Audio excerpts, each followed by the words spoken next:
Élargissons le spectre de l'analyse à l'ensemble des marchés. Le marché du pétrole est évidemment un élément clé au cœur de cette crise géopolitique. Nicolas Leprince est à mes côtés en plateau, gérant chez Edmond Rothschild Asset Management. Bonjour Nicolas. Bonjour. Bienvenue. Question très ouverte là, depuis une semaine que la guerre en Ukraine a été déclenchée par la Russie. Quels sont les éléments d'analyse qui guident votre réflexion chez Edmond Rothschild Asset Management? Puis on verra ensuite dans quelle mesure est-ce que les scénarios sont en train de basculer totalement pour cette année 2022. L'analyse, elle est guidée par la réaction des banques centrales, par la croissance, par l'inflation. Dans la réaction de marché, pour autant, oui, on peut se dire que les marchés actions ont déjà beaucoup baissé. Les taux, au final, depuis le début de l'année, ont légèrement monté, quand même. Mais on trouve que les marchés s'adaptent au fur et à mesure et ne capitulent pas. Oui, il y a eu des séances hier, on a perdu 5% sur l'Eurostock ou 4% sur l'Eurostock 50, mais il n'y a pas de capitulation pour nous. Le marché s'adapte, réagit aussi aux plutôt nouvelles qui sont plus rassurantes, c'est-à-dire l'ouverture de discussions entre l'Ukraine et la Russie, le changement de discours de la Chine versus la Russie qui change et qui ne reconnaît plus des opérations spéciales mais qui parle de guerre. Donc on sent bien qu'il y a une pression globale sur la Russie. Les marchés apprécient cela, prennent en compte toutes les sanctions qui, au fur et à mesure, impactent les marchés et la valorisation des sociétés, mais il n'y a pas de capitulation de marché pour le moment, ce qui nous rend quand même relativement prudents. On sortait d'une année 2021 très bonne, on sortait sur une année 2022 qui devait voir un rebond après Omicron, voir une inflation se stabiliser. On n'est plus vraiment dans ce scénario-là. Donc entre la réaction de marché dans laquelle on ne voit pas de capitulation et un scénario macro et inflation qui va pas dans le bon sens, on est encore relativement prudent globalement. Oui, le fait qu'il faut l'expliquer toujours, mais parce que le marché a toujours cette fonction d'anticipation, etc. Mais le fait qu'il n'y ait pas eu de capitulation, pour vous, investisseurs, ça veut dire il faut être prêt au moment où il y aura peut-être une panique de marché. Tout à fait. Quand on regarde, par exemple, des indices de volatilité sur tous les marchés, on regarde les marchés actions, on regarde le V2X, qui est la volatilité de l'Eurostock 50, on n'est pas loin des 40%, ce sont des niveaux extrêmement élevés. On regarde la volatilité sur les marchés de crédit, elle est élevée, mais elle n'est pas si élevée que ça. Sur les marchés de taux d'intérêt, par contre, on est sur des niveaux de volatilité qui sont extrêmement élevés. Il faut revenir à la période 2011-2012 pour avoir des niveaux de volatilité sur les taux d'intérêt aussi élevés. Donc c'est la prudence des marchés, même si on peut avoir des rebonds temporaires, il faut rester prudent globalement sur les marchés. Est-ce que le marché est en train de réévaluer à une vitesse fulgurante, il faut le dire, le scénario macroéconomique et donc monétaire pour cette année 2022, Nicolas? C'est la question à 100 000 $ que tout le monde se pose. Et là, il y a un grand jeu d'équilibriste pour les banquiers centraux. Si on commence par les États-Unis, il faut avoir en tête que oui, il y a une guerre, oui, il y a des chocs pétroliers, mais le scénario de croissance n'est pas changé. Si on prend la Banque centrale de New York, il y a un indicateur de prévision de récession dans les 12 prochains mois. On est à des niveaux historiquement bas. On a 6% de probabilité de récession aux États-Unis. Si on prend dans les réactions des banquiers centraux, la Banque d'Angleterre a pris la parole, la Banque centrale européenne a pris la parole, la Banque centrale américaine n'a pratiquement pas pris la parole. Pourquoi ? Parce que, encore une fois, la croissance n'est pas encore complètement obérée aux États-Unis et ils sont toujours bloqués par l'inflation. On est sur toujours quelque chose dans lequel la Banque centrale américaine devrait remonter ses taux. Certes, elle ne va certainement pas remonter ses taux de 50 points de base comme c'était éventuellement attendu par les marchés en mars, mais on est sur un schéma où on va dérouler le plan de remontée progressive des taux et de quantitative tightening. Il faut avoir en tête que il y a une différence, il y a une analyse qui a été faite par la Federal Reserve de Kansas City entre les effets d'annonce et l'effet de réalisation. Quand vous parlez de quantitative easing, c'est très bon pour les marchés et c'est l'effet signal qui est extrêmement bon dès que vous l'annoncez, avant même que ce soit... Oui, avant les premiers achats, bien sûr. Ça se passe bien. Sur le quantitative tightening, ce qui est quand même prévisible dans les 6 à 12 prochains mois aux États-Unis, c'est quand ça est réalisé que ça impacte les marchés. Et c'est pas quand c'est... Là, on sait déjà que ça va arriver. Tous les membres de la Fed, depuis 6 mois, nous en parlent. Donc, voilà, on est sur une Fed qui ne devrait pas changer. Le discours de Jerome Powell va être crucial cet après-midi pour voir dans quelle direction il nous amène. Mais il faut comprendre que l'économie américaine est dans une position très différente de l'économie européenne avant la crise ukrainienne et que la guerre en Ukraine aura sans doute moins d'impact sur l'économie américaine qu'elle n'en aura sur l'économie européenne. Dans les impacts de ce type de choc, c'est souvent des impacts de confiance. Ouais. Pour l'instant, on ne les voit pas ni en Europe ni aux États-Unis. Quand on regarde les hard data ou les soft data, c'est-à-dire les enquêtes, on a encore eu l'ISM manufacturier il y a quelques jours aux États-Unis qui était encore très bon. On a des nouvelles commandes qui continuent à être plutôt bonnes. Donc de ce côté-là, il n'y a rien qui change pour les États-Unis. Est-ce qu'il y a un sujet quand même, parce que politique monétaire en temps de guerre, on fait attention à la liquidité, on fait attention à l'accès au dollar, j'imagine, dans un monde en crise sécuritaire aujourd'hui. Ouais. Est-ce qu'il y a un sujet de ce point de vue-là que la Réserve fédérale américaine pourrait être amenée à traiter? Est-ce que c'est quand même des points majeurs qui peuvent peut-être faire évoluer un petit peu la position de la Fed sur les prochains jours, prochaines semaines? On n'a pas d'indication de manque de liquidité en dollars globalement pour le moment. On a une interrogation sur la diversification des réserves de change de la plupart des pays émergents ou développés. Est-ce qu'ils vont garder autant de dollars? Est-ce que ça suite à ce qui se passe en Russie? Mais pour l'instant, pas de crise de liquidité, au moins aux États-Unis. En zone euro, on a des indicateurs sur les indicateurs de liquidité qui sont les swap spreads, c'est-à-dire c'est la différence entre les taux swap qui sont des taux sans risque et des taux allemands. La différence entre les deux, c'est vraiment un indicateur de liquidité, de stress sur les marchés, sur le système bancaire. Et là, on est sur des niveaux extrêmement élevés. Encore une fois, il faut revenir on est plus haut en termes de stress que mars 2020. Il faut revenir pratiquement à 2011-2012 pour avoir des niveaux plus élevés en termes de stress sur cette liquidité en zone euro. Donc on sent bien que la Banque Centrale Européenne doit faire quelque chose. Aux États-Unis, on n'a pas du tout ce type d'indicateur pour le moment.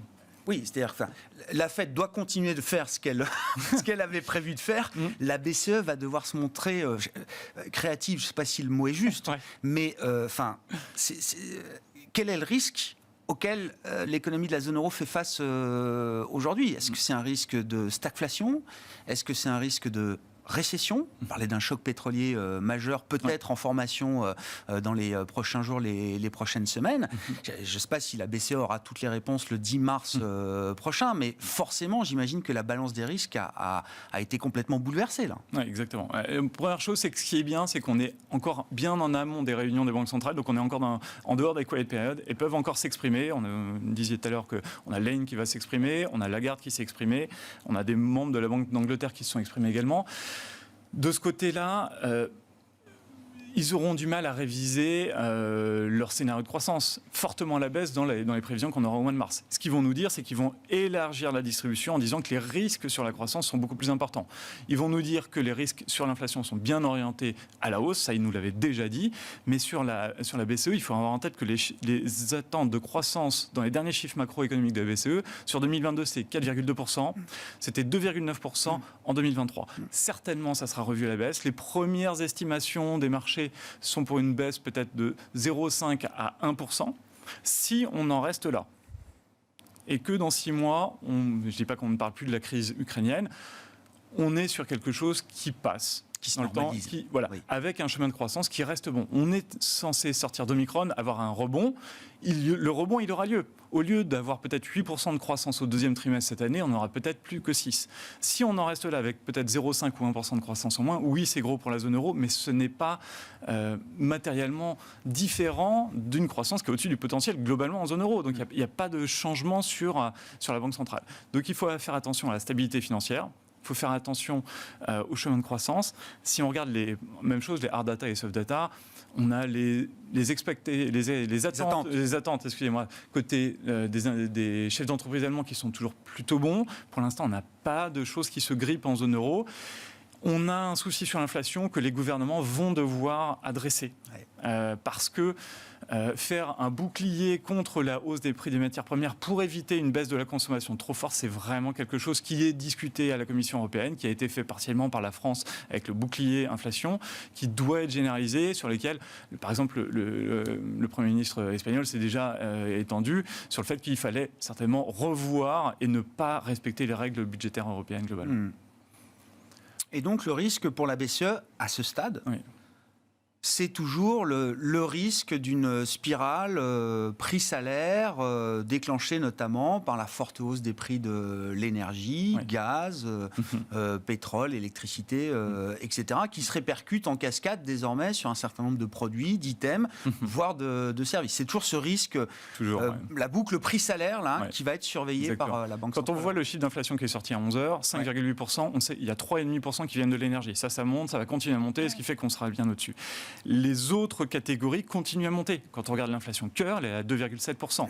Quand on regarde les indicateurs de croissance des salaires, on sait très bien qu'en 2021, c'était relativement limité. 2022, globalement, ça devrait être limité sur 2022. Certainement au-delà de 2% ou autour des 2%. La question, c'est 2023. Et on a beaucoup de discussions entre la microéconomie et la macroéconomie chez Edmond de Rothschild, entre ce que nos gérants actions qui discutent avec toutes les boîtes de ressources humaines peuvent nous apporter en termes de lecture macroéconomique, puisque macroéconomiquement, on ne le voit pas, les hausses de salaire de façon très importante. Donc à moins de 2% au global en agrégé en zone euro aujourd'hui. Microéconomiquement, ça semble quand même s'orienter très significativement à la hausse. Ouais. Et donc, la réponse, pour une banque centrale constituée comme la BCE, la réponse, c'est de normaliser. C'est de normaliser en étant quand même très prudent sur la stabilité financière. Ouais. Je pense que c'est vraiment... Et justement, avec quel outil on reste prudent sur la stabilité financière ? Parce que, je rappelle la séquence, elle peut évoluer, mais si on veut normaliser, il faut arrêter les achats beaucoup plus vite que ce qu'on imaginait. En tout cas, c'est la séquence telle qu'elle a été confirmée encore récemment par les membres de la BCE. Est-ce qu'on ne perd pas une ligne de défense majeure quand même si on est obligé d'arrêter les achats nets d'actifs beaucoup plus rapidement dans une période aussi trouble que celle-là ? C'est compliqué. C'est une vraie opportunité pour la Banque Centrale Européenne de pouvoir remonter les taux à zéro. La seule chose, c'est que s'ils gardent leur séquence, en effet, ils doivent arrêter les achats. Ça semble extrêmement compliqué. Donc, dans le planning, on arrête le PEP fin mars. Ça, c'est déjà acté. On continue l'APP, donc les achats d'actifs, mais pour des montants qui sont plus faibles. La question, c'est que normalement, les indications des différents banquiers centraux avant la crise ukrainienne étaient qu'on pouvait accélérer l'arrêt de l'APP au troisième trimestre. Certains parlaient de s'arrêter dès juillet. Bon, on sent bien que Christine Lagarde et même des membres assez au quiche, de type Olli Rehn, aux membres de la BCE, nous disent qu'ils ne vont pas arrêter les achats au troisième trimestre aussi rapidement que ce qu'ils pouvaient le voir. Donc, s'ils gardent leur séquence, ils ne monteront pas les taux. D'ailleurs, le marché... Pas cette année, mais l'an prochain. L'an prochain. Ça. Mais sur et le marché s'est déjà décalé dans le temps. Exactement. C'est-à-dire que le pricing de hausse de taux était de 50 BP pour fin 2022. Aujourd'hui, il a énormément baissé, autour des 10 points de base. Nicolas, on ne sait pas du tout ce qui se passera avec l'Ukraine dans les prochaines heures, prochains jours, prochaines semaines. Il y a une chose qu'on sait quand même depuis quelques jours maintenant, c'est que l'Occident, États-Unis, Europe, sont capables à une vitesse sidérante d'attaquer la signature souveraine d'un pays comme la Russie, d'attaquer le rouble, pour dire les choses ainsi, de manière, d'une ampleur et avec une sévérité sans précédent. Rappelons quand même que, mettons de côté Poutine, la signature russe était une signature appréciée par les investisseurs. En 48 heures, elle a été détruite au point qu'on parle quasiment de défauts ou défauts sélectifs ou défauts potentiels, etc. Ça crée quand même un précédent majeur. Exactement. La Russie, c'est un gros poids dans beaucoup d'indices obligataires. Avec les sanctions qui ont été imposées, toutes les obligations russes sont en train de sortir plus ou moins de tous les indices obligataires. On a les indices ICE, Bank of America, qui ont déjà annoncé qu'ils allaient sortir cette semaine les obligations russes de tous leurs indices. JP Morgan est en train de discuter sur les indices obligataires émergents également de toutes les obligations russes. Mais c'est sûr que vous voulez vendre une obligation russe aujourd'hui, vous la vendez 10 centimes du pair. C'est extrêmement faible. Ça nécessite de revoir les pays sur lesquels potentiellement il peut y avoir des sanctions. Il y a déjà eu des sanctions, mais c'était des pays qui n'étaient pas exposés, qui n'étaient pas gros dans le monde obligataire. On parlait de l'Iran, on parlait peut-être d'autres pays, peut-être d'Amérique centrale ou Amérique du Sud. C'était des pays qui étaient très peu présents dans les indices. Là, on parle d'un pays qui est quand même extrêmement gros dans les indices et qui se voit bannir globalement. C'est un nouveau type de risque qu'il va falloir intégrer dans les marchés obligataires. Encore une fois, la Russie est un pays aux excédents multiples. Courants, commerciaux, etc. Il n'y a pas de faiblesse bilancielle, j'allais dire, de la Russie qui peut justifier effectivement qu'on prête la dette russe. Fondamentalement, avant cette crise, la situation en effet fondamentale de la Russie, avec très peu de forts excédents extérieurs, très peu de dettes, très peu de besoins de financement. C'était quelque chose qui était très apprécié par les marchés financiers, une bonne liquidité et des positions qui étaient relativement longues. Là, le marché est en train de prendre la porte de sortie et la plupart des acteurs ont déjà sorti leurs expositions. Nous, dans tous nos fonds obligataires, nous n'avons plus de Russie. Merci beaucoup Nicolas, merci d'avoir partagé avec nous vos réflexions, vos analyses sur cette crise majeure et cette guerre en Ukraine qui dure depuis quasiment une semaine désormais. Nicolas Leprince, gérant chez Edmond Rothschild Asset Management, qui était invité de Smart Bourse à la mi-journée. On se retrouve en fin d'après-midi à partir de 17h pour 1 heure en direct sur Bismart.